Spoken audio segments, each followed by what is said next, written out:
Bueno, y vamos ahora a hablar con Leonardo Spinzanti. Él es abogado, especialista, no se pierdan esta nota, y nos aclara cuáles son los límites jurídicos y las fronteras jurídicas en dos temas. En uno, las posibilidades de intervención o no intervención que tiene el gobierno federal con respecto a las provincias, y dos, la discusión en torno a cómo se deben nombrar los jueces de la Corte Suprema de Justicia. También nos metimos en un momento en la naturaleza del Consejo de la Magistratura, cuál es la utilidad del Consejo de la Magistratura, si es que la tiene. Así que no se pierdan esta nota con un especialista que nos va a dar, sin un compromiso político con ninguna de las partes, una visión de estas cuestiones que se discuten en la Argentina. ¿Se puede o no se puede intervenir una provincia desde el gobierno federal en circunstancias como las que están ocurriendo con la inseguridad en la provincia de Buenos Aires? Y si es legítimo o no es legítimo, en realidad, si es legal o no es legal que los miembros de la Corte Suprema de Justicia terminen nombrados por decreto, como lo hizo el presidente Javier Milei, tanto con Lijo como con Mansilla. Dos temas que igualmente están en veremos, pero que están en un decreto y el presidente avanzó en ese sentido. Licenciado Spinzanti, gracias por habernos atendido. ¿Cómo le va? ¿Qué tal? ¿Cómo andan? Doctor, le Muchas dije licenciado, gracias, usted es doctor.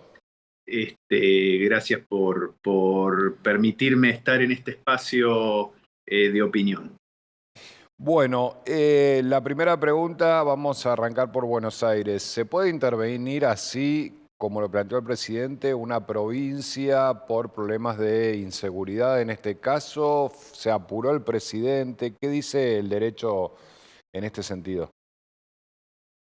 Bien, yo interpreto que hay una lectura no que tenga que ver con las facultades constitucionales para ejercer ese régimen de excepción, Sí. sino que es una lectura política y un contrapeso de fuerzas eh, entre provincia de Buenos Aires y el gobierno nacional. ¿Por qué digo esto? Porque en el orden constitucional es claro el artículo sexto y el artículo 99, inciso 20, para intervenir una provincia, y tienen que darse tres situaciones concretas. Una de ellas es que estén en riesgo el gobierno, el sistema republicano, el sistema de Sí. gobierno, el sistema federal, y tras un problema de seguridad, si bien la gravedad que ello tiene, con lo que los bonaerenses y a nivel nacional se ha vivido con la violencia y este caso aberrante del fallecimiento, del asesinato Ujú. de la niña, Sí. así como tantos otros cotidianos, no alcanza para una intervención federal.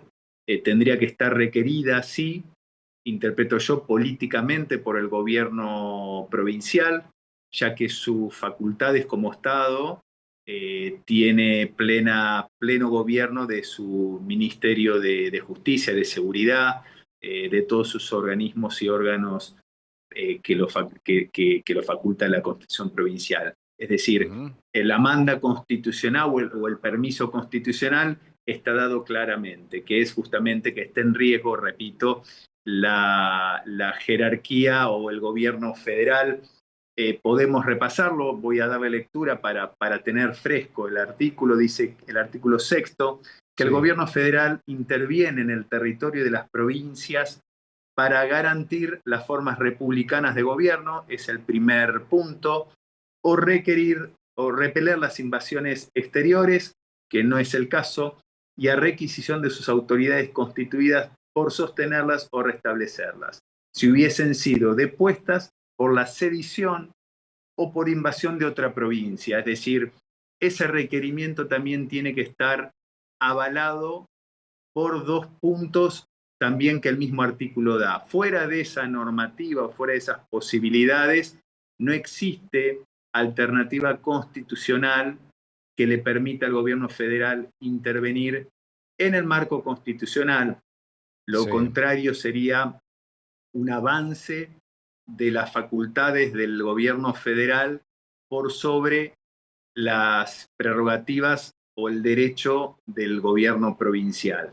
Interpreto yo que constitucionalmente una intervención es totalmente arbitraria y daría lugar a un conflicto judicial que tendría que resolverlo la Corte Suprema, Claro. porque cuando hay conflictos constitucionales entre dos estados, pueden ser pares o puede ser el gobierno federal y el gobierno provincial en este caso, el que Ujú. resuelve esa cuestión de poderes estatales es la Corte Suprema. Bien. Puntualmente, las demandas corren en la misma Corte Suprema. Entonces, la designación de los jueces, que creo que es el segundo punto que íbamos a Sí. conversar, tiene sí mayor importancia en este marco, ¿no? Así como en tantos otros, pero en este marco tiene muchísima importancia.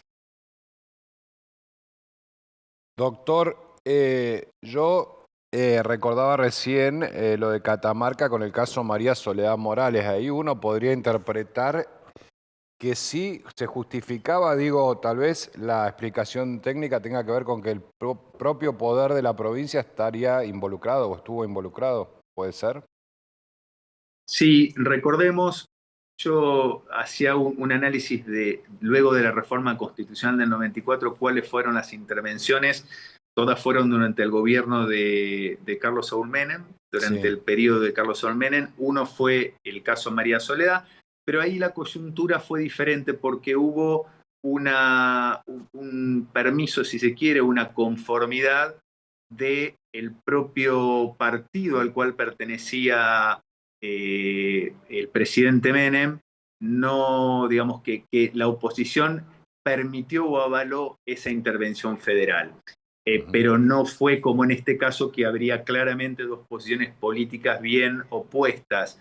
Por lo tanto, si el gobierno provincial no permite esa intervención, no va a ser constitucionalmente posible. Es decir, depende, Bien. en definitiva, cuando hay una excepción, allá esta excepción misma que establece la Constitución, depende de los poderes provinciales que permitan esa intervención y que la requieran, lógicamente, ¿no? En Claro. el caso de María Soledad, si bien hubo una iniciativa del gobierno federal, pero lo permitió el propio sistema político que había allí en Catamarca, y lógicamente también sí había una cuestión del mismo poder político que estaba involucrado en ese Claro. crimen. Claro, hay un espacio para la arena política de algún modo, si uno interpreta que hay que discutir hasta dónde la institucionalidad de la República dentro de un espacio subnacional está en riesgo o no. Digo, hay un pequeño margen, entiendo yo, para la discusión política que terminará, como usted nos explica, en la interpretación de la Corte Suprema de Justicia. Sí, exacto, exacto. Toda cuestión, tengamos presente que toda cuestión o conflicto entre estados lo resuelve siempre la Corte Suprema. Es una Bien. facultad que tiene la Corte Suprema de dirimir las cuestiones entre estados. Hay cuestiones ambientales, muchas. Tenemos puntualmente el caso de La Pampa y provincia de Mendoza por el agua, ¿sí? Es uno de los casos que se pueden recordar más notorios, pero siempre que hay un conflicto entre estados, termina resolviendo la Corte. Ujú.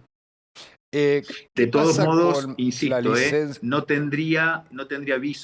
viso de legalidad, ni tampoco un andamiaje técnico para que el gobierno federal pueda intervenir con éxito la provincia. Tengamos en cuenta que los jueces de la Corte, Sí. Rosati, Lorenzetti, ya se han Rosenkrantz, sí. expresado desde la doctrina en este tema y como uno de los limitantes, ¿no? Ujú. Incluso hablan de, ante un sistema presidencialista, el propio Rosati habla del sistema presidencialista y cómo puede o cómo intenta avanzar sopesando su poder sobre el poder legislativo, y lo marca sobre una cuestión propia del sistema republicano presidencialista que tenemos, y como una invasión de las facultades de un poder representativo del pueblo como es el poder legislativo. O sea Bien. que ya está contextualizado como un avance del Poder Ejecutivo sobre el Legislativo para ejercer poder uno sobre otro. Bien, doctor, ¿qué pasa con la licencia del el pretendido, el juez y pretendido juez de la Corte Lijo? ¿No es tan fácil como que renuncie a su cargo para asumir en la Corte Suprema? Digo, eso es lo que el sentido común indicaría, pero bueno, como decía un dirigente, el sentido común últimamente es el menos común de los sentidos, ¿no? Sí, coincido en ese pensamiento. Eh, Mire, yo creo que no.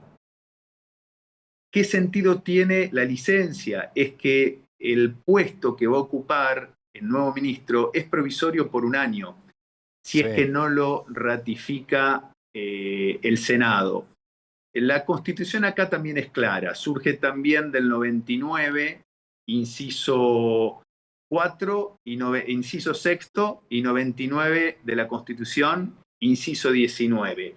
El primero habla de cómo se designan a los jueces, que los designa por propuesta del Ejecutivo y los tienen que elegir por una serie de procedimiento anterior que lo establece el decreto 2 del año 2003, Ujú. mediante el cual consultas públicas, pliegos, todo un proceso de elección, el Senado, con 2/3 de los presentes, elige el ministro de corte que tiene designado. En este caso estuvo el doctor García Mansilla para sustituir a Maqueda y el doctor Lijo para sustituir a Nolasco. ¿Sí? Lo Ujú. curioso es, y una lectura menor, es que el pliego para cubrir a Maqueda fue de principio, el primer semestre del año pasado, cuando Maqueda todavía era juez. Eso es algo muy llamativo. Pero bueno, son las lógicas que muchas veces no son tan lógicas, ¿no? No Claro. así el caso de Nolasco, que para esta vacante, Nolasco renuncia en 2013, me parece, para esta vacante lo nombran o lo proponen al hijo. ¿Qué Ujú. pasa con el hijo? Como el cargo es por un año, cuando el artículo 29, inciso 19, lo habilita al presidente a nombrar cuando hay una urgencia o una necesidad, lo habilita para, por un año, si es que no lo ratifica el Congreso, sea magistrado, luego Sí. el Congreso tiene durante ese periodo o ratificarlo o nombrar otro candidato, esperar el pliego de otro candidato. No puede ser un nombramiento en calidad de designación del Senado, es un nombramiento provisorio. Y por eso está el conflicto con el hijo, Ujú. porque de renunciar a la Cámara y de no ser Claro. confirmado, al cabo de ese año se quedaría sin un puesto en el Poder Judicial. En el Claro. caso que no sea ratificado, sencillamente el hijo lo que hace es, terminado ese año, vuelve a su puesto en la Cámara.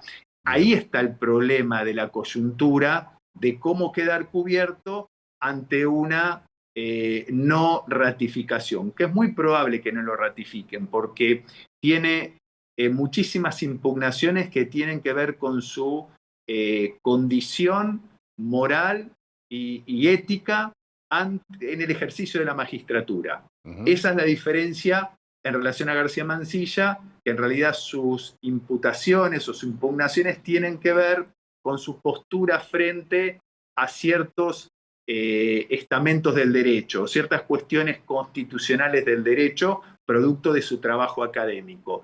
Y Bien. también en las impugnaciones que se le hicieron a García Mansilla tenía que ver con el puesto clave que él ocupa en torno al sector energético y petrolero, ¿no? En cuanto a su posición en las cámaras. Es un tema que tiene que ver con su posición académica y su posición ante ciertas cuestiones constitucionales y Ujú. su rol en las cámaras de energía y de petróleo y gas que ocupaba hasta el momento de su designación. Bien. Esa es la diferencia entre ambos y por qué creo yo lo del hijo está más complicado y Claro, todavía no se concretó. incluso Mansilla fue aprobado y después votó en contra del hijo, ¿puede ser? ¿O esa información no es No tengo correcta? esa información, Ajá. no tengo porque él no, No creo a que... él lo designa la Corte 2 días Sí, antes de, creo que es, si mal no recuerdo, el jueves, él sí, jura, ¿verdad? sí, Jueves pasado. Este, yo desconozco, no tengo esa información bien, si García Mansilla votó en contra del hijo. bien. Hasta ahí, esa información no la tendría. No la tengo segura yo tampoco. Creo que haber leído que Mansilla mismo vota en contra del hijo, lo cual me acuerdo que me despertó cierto nivel de Ujú, gracia, porque ujú. bueno, es como que eran los dos compañeros que querían llegar y uno le votó en contra al otro. Pero bueno, dejemos eso ahí. Mi otra pregunta tiene que ver con el Consejo de la Magistratura.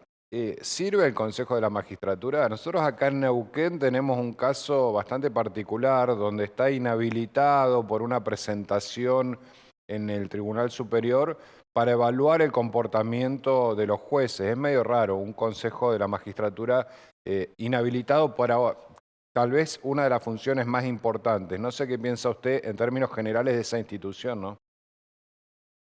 Yo creo que el Consejo de la Magistratura nació con la reforma constitucional del 94, es una gran reforma que incorporó garantías, derechos de la tercera y cuarta generación, Sí. incorporó derechos muy importantes, organismos de control del Estado también, entre ellos el rango constitucional del Consejo de la Magistratura. Ujú. Como organismo de control y designación, es importante que esté porque permite que los jueces no queden, especialmente los jueces federales, donde son cuestiones muy sensibles, no Sí. queden al arbitrio del poder ejecutivo, ¿no? Que tenga un sistema de control, que uno pueda acudir ante irregularidades judiciales al Consejo de la Magistratura. Ahora, cuando el organismo se politiza, que necesariamente hay una faz política, porque es quien maneja las Sí. designaciones de los jueces, eh, y esto es en exceso, digamos, rompiendo ese equilibrio entre derecho, justicia y política, ahí están en un problema, ¿no? Ujú. Pero esto no tiene que ver con el rol o la función del Consejo de la Magistratura, sino con los manejos y las Claro, coyunturas políticas. bien. Creo yo que hace falta una independencia mayor del Poder Judicial, porque son quienes justamente hacen cumplir la Constitución y ejercen el control de constitucionalidad de los actos de gobierno, de los actos públicos, de lo que Ujú. nos afecta a los ciudadanos. Eso es lo que tenemos que aspirar todos. Ustedes del periodismo Bien, a mantener informada a la gente, nosotros como operadores de justicia, como abogados, a tratar de recurrir cualquier cuestión que no tenga que ver con los intereses de los clientes y por sobre todas cosas la Constitución Nacional. Yo tengo un gran temor y ahora avanzando en la posición personal, que este marco de reformas también reforme la Constitución, ¿no?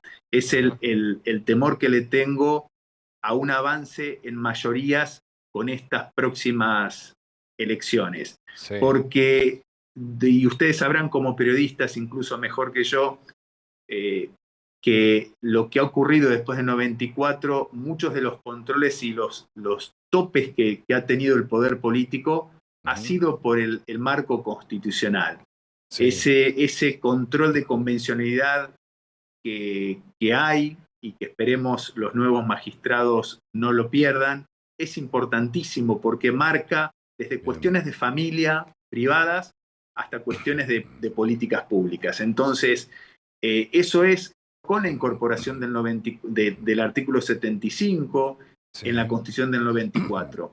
Es un poco el temor de cara a lo que veo que puede llegar a pasar con una mayoría en el Congreso. bien. Leonardo Spinzanti, doctor, ha sido usted muy gentil y muy didáctico para ayudarnos a entender estos temas tan complejos para quienes no somos abogados, así que le agradecemos mucho porque nos ha ayudado a entender a nosotros y a la audiencia de qué van estos temas como la intervención y como la designación de jueces en la Corte Suprema. Gracias. Muchas gracias y los felicito porque la función de ustedes es importante para que salga a la luz cosas que se mantienen ocultas y que se puede informar al ciudadano de a pie, que es el que le impactan estas medidas directamente.